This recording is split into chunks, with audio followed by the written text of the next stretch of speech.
Hey everybody. Today we're talking about the 5-number summary and the 1.5 times IQR test for outliers. In order to do that, we need to start with a sort of preliminary definition.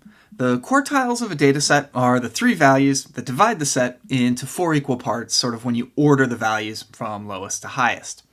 The first quartile lies above 25% of the data, the second above 50%, and the third lies above 75% of the data. I give you a nice little picture there to help visualize that. The word about here is necessary because not all sets can be divided into exactly 4 equal parts. Not all sample sizes are multiples of 4. The second quartile of a data set is just the median. The first and third quartiles are the medians of the bottom and top halves of the set, respectively. So if you need to do quartiles by hand, that's the best approach. Here's an example that we'll do by hand. We've got a data set here with 15 values. We want to find, well, all the quartiles. The median is the value in the middle. There's an odd number of values in this set, so the 8th smallest or the 8th largest is going to be the median. That's 42. Then to find Q1, we exclude all of the values that are larger than the mean, just looked at the bottom half of the data. So we're left with the numbers between 5 and 42. Notice that I left 42 in the median, and that is a choice. That's a standard way of doing this, but it's not the only way of doing this. So it's possible that you may have a textbook that's doing that slightly differently, although again, this is the most common way of doing it. So to find the first quartile, we're going to take the median of these values at the bottom. We have 8 values, so we take the 2 in the middle. That's what we do, and we have an even number of values and need to find the median. So halfway between 16 and 20 is the number 18. That's the first quartile. Similarly, for the third quartile, we exclude the values that are smaller than the mean. We're left with these 8 values. The 2 in the middle, 67 and 72. We go halfway in between those to get 69.5, and that's the third quartile. The 5-number summary of a data set consists of the minimum, the 3 quartiles, and the maximum value. So in that last example, we take the minimum of 5, the maximum of 93, and add that to the 3 quartiles we already found. 5, 18, 42, 69.5, and 93. Typically we use the notation that I have here, min, Q1, M, Q3, and max.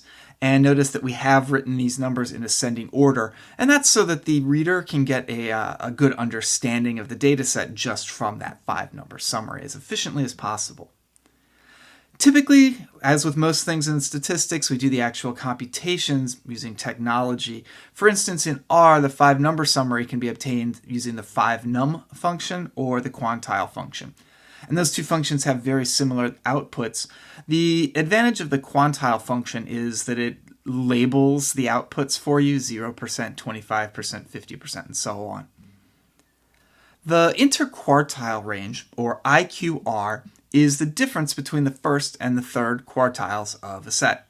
So in that last example, the first quartile was 18 and the third was 69.5. If we subtract those two numbers, we get 51.5. The IQR. And that describes the spread of the middle half of the data set. In R, you can get the interquartile range either just by subtracting or by using the IQR function. Notice that IQR, all 3 letters, are capitalized. Let's do an example. Here we have 22 scores, 22 students on an exam. The mean of 75.3, the range of 98, and the standard deviation of 20.8 are poor measures of center and spread. And it's not hard to see why when you look at this data. Most of the data is very tightly packed. You can see most of the students scored between 75 and maybe 90. But 2 students did very, very poorly on this, and that's having an outsized effect on the mean, the range, and the standard deviation. The 5-number summary and the IQR are going to be very useful here when we talk about the center and spread of this data set. So pause the video for a second and go ahead and get those. So here's the 5-number summary. In particular, the IQR is only 7, despite the fact that the full range of the data is 98. What we're seeing here is the spread of the middle 50% of the data, sort of the usual kind of students that are in this class, not the ones that are doing exceptionally well or exceptionally poorly. And that's often a very helpful measure. The 1.5 times IQR test is a simple way to identify potential outliers in a data set. It's a rule of thumb that says that any value that lies more than 1.5 IQRs below Q1 or above Q3 should be considered an outlier. For instance, let's apply the 1.5 times IQR test to the data that we were looking at a second ago that has this 5-number summary. So we found the IQR was 7. We multiply that by 1.5 to get 10.5. And then we subtract that from the first quartile. So subtracting 10.5 from 76 to get 65.5. Similarly, we add 1.5 times IQR to Q3 to get 93.5.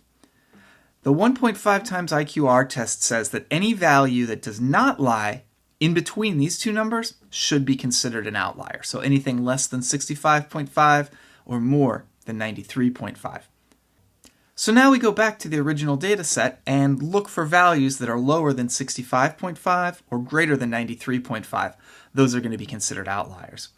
In this case, 2, 27, and 100.